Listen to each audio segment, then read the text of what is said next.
the infinite sands of ancient Egypt, the figure of Anubis rises, an uncommon god who has fascinated mortals for centuries.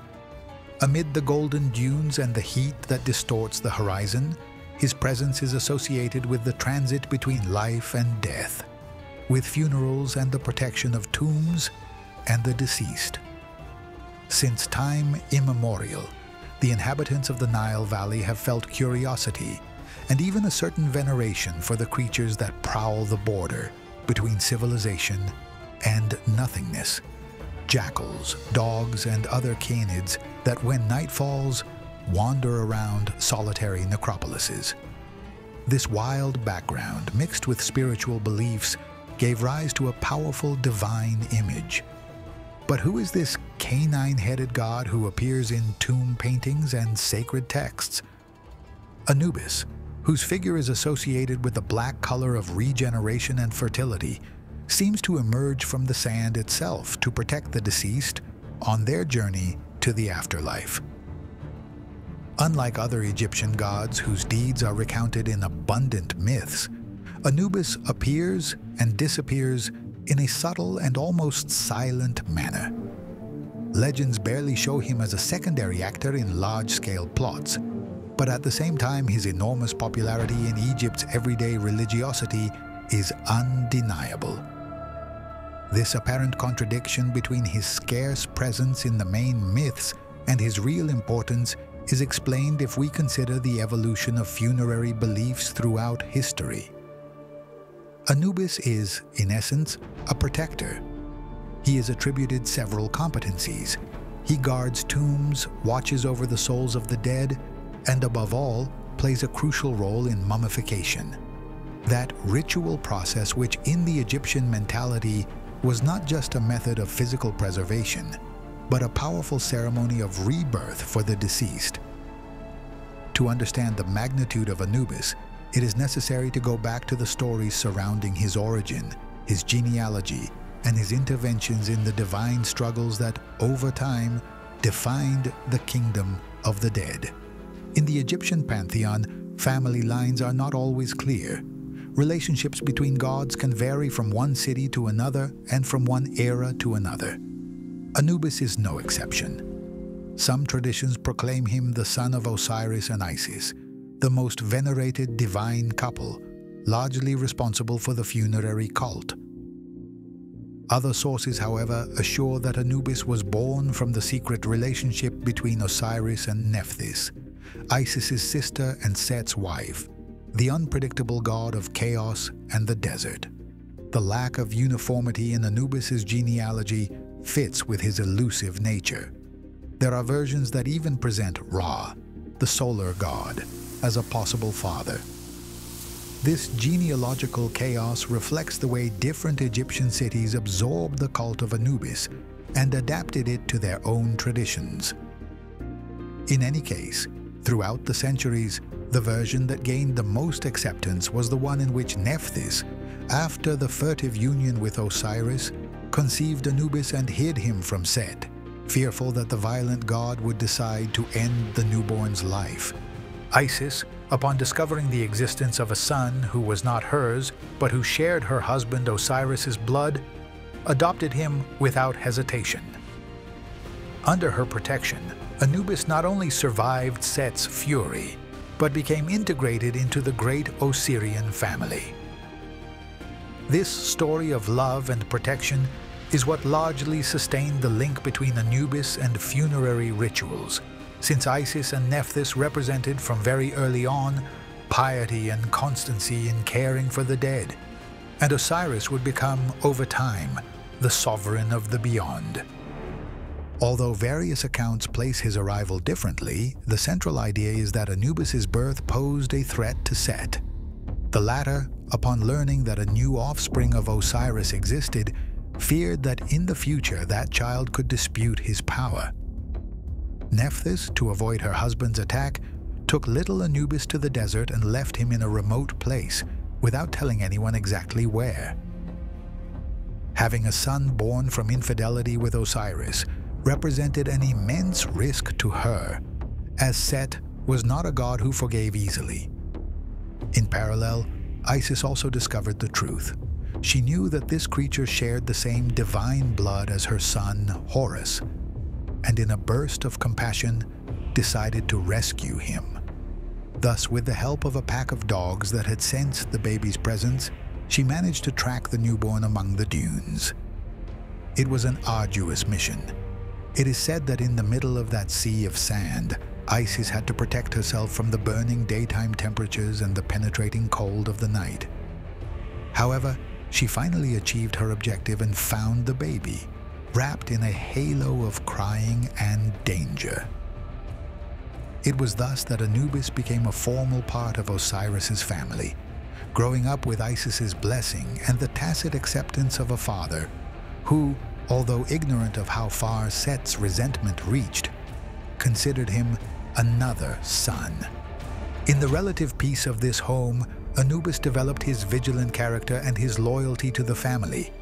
He began to stand out for his infallible sense of smell and his ability to move stealthily, like a jackal in the night.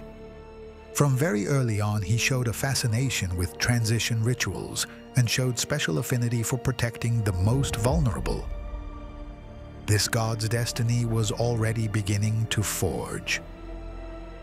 Tragedy shook the divine order when Set, driven by envy, plotted the murder of his brother Osiris. Methodically, Set deceived Osiris, confined him in a sarcophagus, and threw him into the Nile River. Subsequently, so that no one would discover the crime, he undertook the macabre task of dismembering the body of the deceased god and scattering his parts throughout different regions of Egypt. This extreme brutality unleashed the desperation of Isis and Nephthys, who, together with Thoth and the now-grown Anubis, undertook the mission of gathering Osiris's remains to restore him to life. It is said that the first part of the body to be located was the head. Anubis, thanks to his infallible instinct, managed to find it on a sandbank near the city of Abydos. Even so, many parts remained lost, and each passing day, the danger that Set would act again made the search more urgent. Thoth, god of wisdom, proposed a somewhat sinister plan: build a clay body to hold the head and, through spells and conjurations, get that fragment of Osiris to speak and reveal the whereabouts of his other scattered members. The strategy worked. The reanimated head pronounced coordinates, place names, and exact descriptions of where the rest of his body lay. Anubis, with the diligence of a faithful messenger, hurried to collect those scattered pieces. After joining each one, he carried out the first mummification in divine history, wrapping Osiris's body in sacred bandages and anointing it with aromatic oils and resins.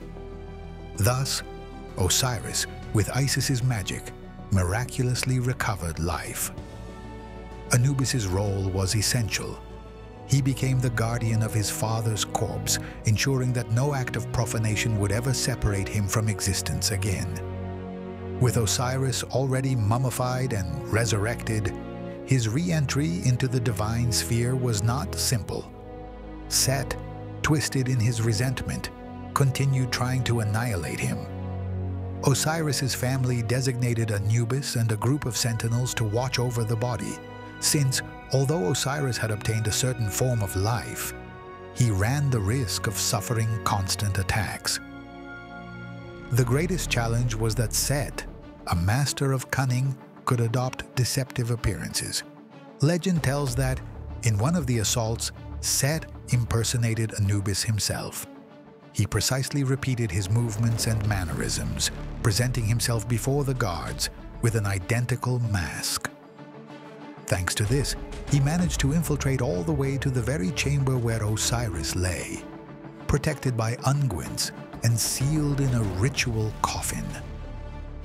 There, Set seized one of the canopic jars, containers in which the murdered god's viscera were kept.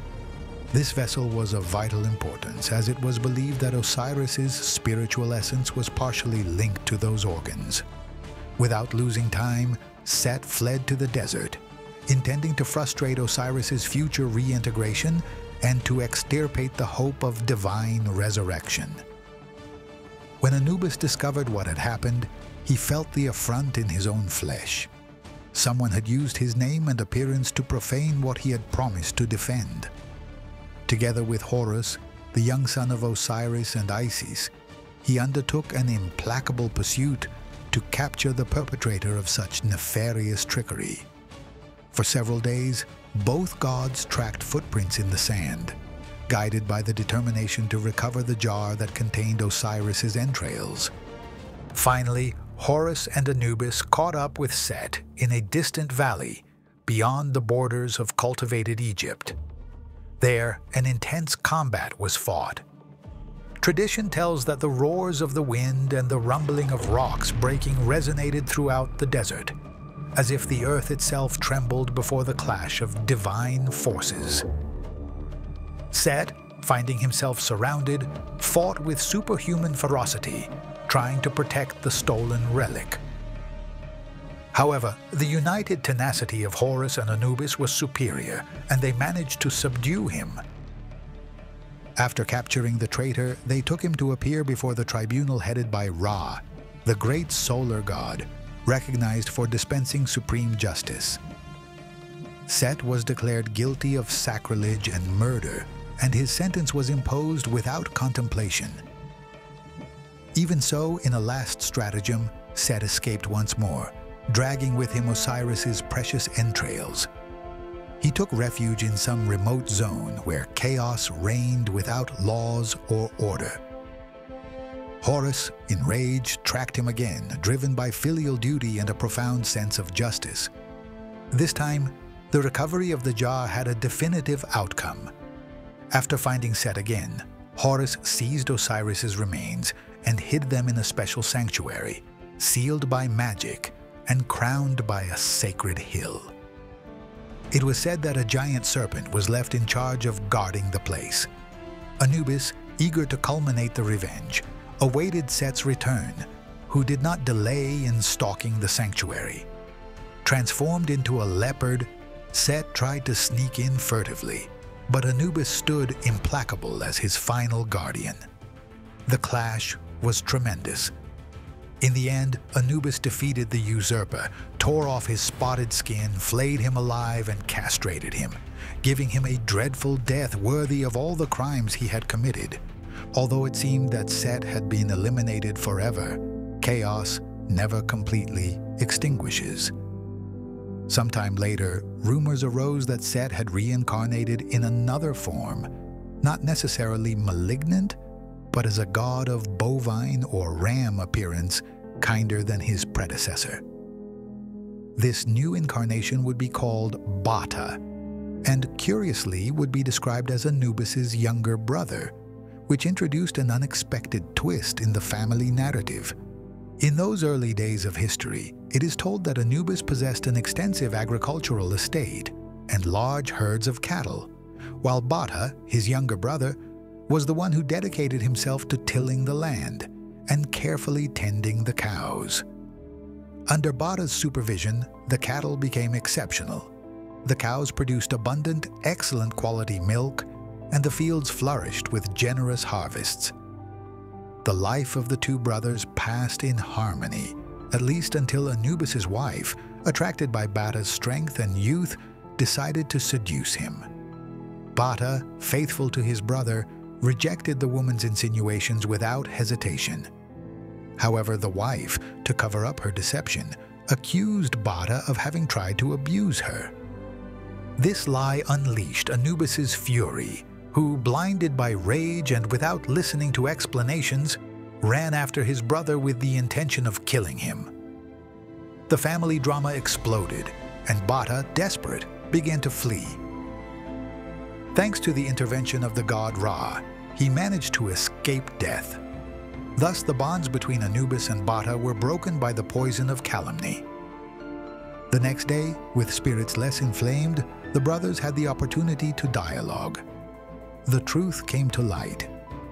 Bata explained to Anubis what had happened, and the elder brother's anger gave way to repentance upon understanding the falsehood in his wife's words, Even so, the damage was done, and Bata refused to return home after such betrayal and an attempt at murder. He decided to separate definitively from his family and departed toward the north, beyond Egypt's borders, toward the region that nowadays is associated with Lebanon. There, he settled in solitude, consumed by melancholy. In an extreme gesture of renunciation, he castrated himself to avoid any temptation or relationship that might cause him more misfortunes. Years passed, and Bata continued living far from his land. It was then that the Ennead, the Council of the Nine Gods of Heliopolis, took pity on his fate and decided to create a perfect wife to keep him company. They molded a woman of incomparable qualities, so beautiful that the sun itself would have been honored to illuminate her face. At first, everything seemed to indicate that Bata would finally find peace. He felt grateful and happy with this new companion. But that woman's fame reached the ears of Egypt's pharaoh, who, upon learning of her extraordinary beauty, became obsessed with possessing her. He gathered an army and managed to capture her, taking her to his palace with the intention of making her his concubine. She, fearful of royal force and urged to save her life, had no choice but to reveal Bata's weak point, the only way to kill him. The pharaoh, informed of this secret, sent his soldiers to carry out the lethal order. Thus, the unfortunate Bata fell for the second time into the nets of betrayal. Anubis, who learned of his brother's death, traveled without delay to find his corpse. In an act of supreme compassion, he collected Bata's heart and placed it in a bowl full of pure water. Ancient spells, inherited from Thoth's wisdom, were recited to restore him to life. And the marvel occurred. Upon drinking from that water, Bata's spirit was reanimated and his body resumed form. However, nothing would be the same. Transformed now into a magnificent bull, Bata returned to Egypt with Anubis. In their homeland, the pharaoh, not knowing that Bull was his former victim, received it as a gift of great value. He led it to his stables and boasted of possessing such an exceptional animal. The concubine, the same one who had previously been Bata's wife, recognized in its gaze the essence of her former husband. Feeling at risk that he would take revenge, she begged the pharaoh to sacrifice the bull. To her misfortune, the sovereign accepted, and thus, once again, Bata met death. But the life of gods does not easily extinguish. 2 drops of blood from the bull fell to the ground and germinated in the form of splendid plants that sprouted between the palace tiles. Again, the concubine plotted his elimination, demanding that they cut the plants to make furniture. While they were cutting them, some seeds charged with Bata's spirit jumped into the air, ending up in her mouth. Without realizing it, the concubine swallowed those seeds and, for the 3rd time, became pregnant by Bata, who was reborn as a legitimate prince of the royal house. Over the years, that child grew to become a strong and intelligent young man. When the pharaoh died, Bata inherited Egypt's throne. He ruled for 3 decades with wisdom and righteousness, always remembering the humiliations and betrayals that marked him in his previous lives. Finally, the day came when, naturally, his human time concluded, and he prepared to return to the divine plane, where his essential nature as a bovine or ram deity could manifest in fullness. Before departing, Bata sealed the definitive reconciliation with Anubis, recognizing him as his legitimate successor and granting him possessions and investitures. He was the elder brother who, despite the initial disagreements, had demonstrated loyalty and repentance. Thus, with Bata's departure, Anubis would also culminate his mission in the earthly world. He established himself as the deity responsible for guiding the dead and for guarding the sacred spaces where the body and soul of the deceased begin their transit toward eternity. With this stage concluded, Anubis took the path that only gods can travel. It is said that since then he resides in the beyond, fulfilling his primordial task, watching over the deceased, protecting mummies, and at the same time serving as auxiliary judge in the great tribunal that decides the fate of souls. Later stories barely mention him, but his influence took root in every facet of the funerary cult. No tomb was considered complete if it did not have the image or blessing of the one who had learned, through his own experience, the value of justice and loyalty. In the kingdom of the dead, which the Egyptians imagined as the beautiful West or the land of the blessed, Anubis becomes the guide par excellence. The ancients believed that the soul had to travel a path fraught with obstacles, traps, and hostile creatures. Some texts mention hungry specters that stalk incautious souls, shadow beings that assault those who do not have adequate protection. For that reason, many requested Anubis's favor, since his presence dispelled malignant spirits and guaranteed safe passage. Sometimes the goddess Hathor, with a cow's head, is spoken of as another possible guide for travelers of the beyond. However, over time, most of the deceased preferred to be sheltered by Anubis, whose rituals and representations had acquired great fame throughout Egypt. The fact that he was the one who had guarded Osiris's body and performed the first divine mummification made him the perfect example of fidelity and efficacy before death. This prestige was consolidated to such a point that, in funeral ceremonies, the priest in charge of embalming the deceased often covered his head with a jackal mask, symbolizing Anubis's presence. Death, understood by the Egyptians not as an absolute end, but as a transit toward another form of existence, required this god's help and blessing to guarantee spiritual continuity. In the underworld, Anubis also plays the role of companion to the deceased during the famous weighing of the heart. This judgment occurs before Osiris's tribunal, who presides over the whole with impartiality and solemnity. The deceased's heart, container of their acts and memories, is placed on one scale of the balance. On the other rests the ostrich feather that represents the goddess Maat, symbol of justice and universal harmony. If the heart is lighter than the feather, it is considered that the person led a righteous life, free of serious faults, and therefore deserves to enter the Egyptian paradise, known as Aaru, or the Field of Reeds. If, on the contrary, the heart weighs more, it means that sins exceed virtues. Then the devouring beast called Amit, a mixture of crocodile, lion, and hippopotamus, engulfs the heart, thus destroying the soul forever. Nevertheless, cases are narrated in which Anubis, taking pity on certain souls, could slightly manipulate the balance in favor of the deceased. This possibility arises from Anubis's closeness to the ritual and his knowledge of souls. Although it is not a frequent occurrence, Anubis's capacity to tip the scales a little to safeguard those who manage to win his sympathy was contemplated. With everything, the final judgment remained in Osiris's hands, who, after hearing the testimonies and seeing the real weight of the heart, dictated the definitive verdict. The Egyptian embalming process went beyond simple preservation of the corpse. For them, death was similar to an illness that could be cured through rites and sacred formulas. Hence the priests, personifying Anubis, applied unguents, resins and bandages to maintain the corporal form and prepare the deceased for rebirth in the kingdom of the dead.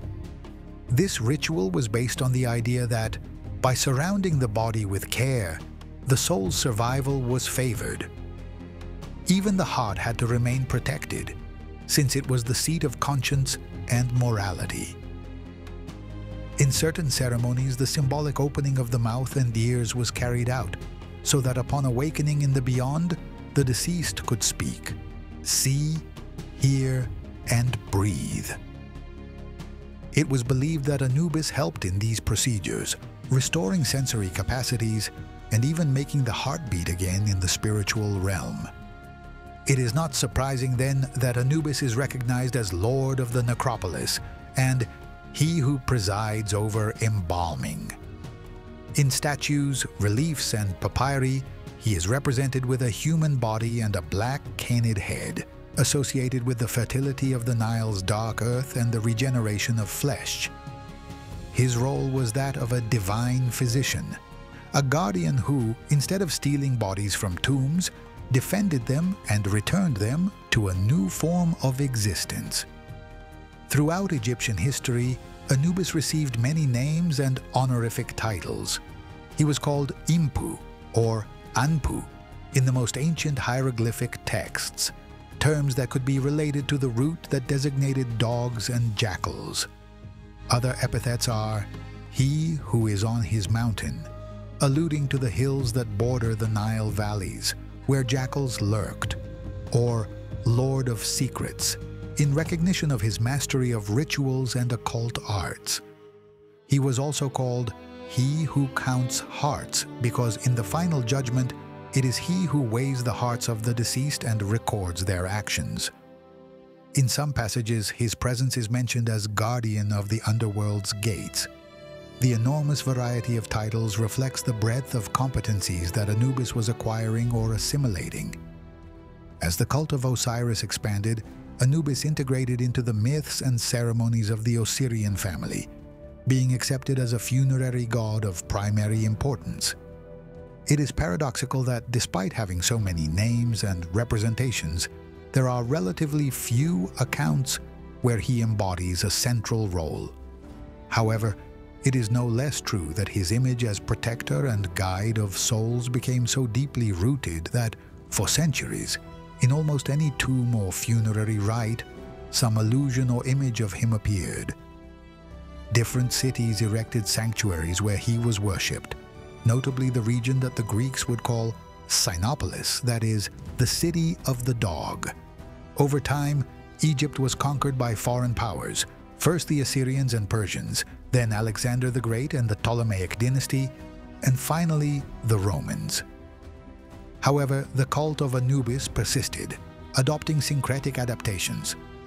The Greeks mixed him with Hermes, another psychopomp god who guides souls to the underworld, originating the divinity known as Hermanubis. In other later representations, attempts were made to assimilate him with local divinities, and it has even been suggested that some early images of Saint Christopher with a canine head might be distant echoes of Anubis's iconography. Be that as it may, Anubis's enduring image in Egyptian popular memory relates to that capacity to watch over, accompany, and measure human actions. During funeral ceremonies, his name was invoked to ensure peaceful transit. And in the collective imagination, his black and imposing figure remained firm against chaos. His legendary cunning, his loyalty to Osiris, and his dedication to protecting the dead cemented a reputation difficult to equal. In the present, when one delves into Egyptian funerary texts or contemplates the reliefs of mastabas and pyramids, Anubis's silhouette usually appears at the crucial moment when the deceased's soul prepares to make the definitive leap toward eternity. Even when his prominence in the narratives of the Egyptian pantheon proves lesser than that of other gods, the symbolic power of his figure is undeniable. In his way, Anubis has remained as a guardian who awaits travelers on the shore of the great desert that separates life from death, ready to escort them with the seriousness and compassion of one who understands the fragility of existence. In this way, the story of Anubis, with all its variations and secrets, does not cease to remind us of the importance of loyalty, justice, and protection of the helpless. From the instant of his birth, sheltered by dogs that symbolize nobility amid adversity, to his consecration as arbiter of the final judgment, his journey illuminates the Egyptians' belief in the continuity of life beyond the tomb. That his footprints remain engraved in Egypt's sacred sand is testimony that the transit to the other side deserves as much respect and care as life itself. Anubis, eternal guardian of invisible doors, remains alive in every tale that delves into the enigma of death and the hope of rebirth.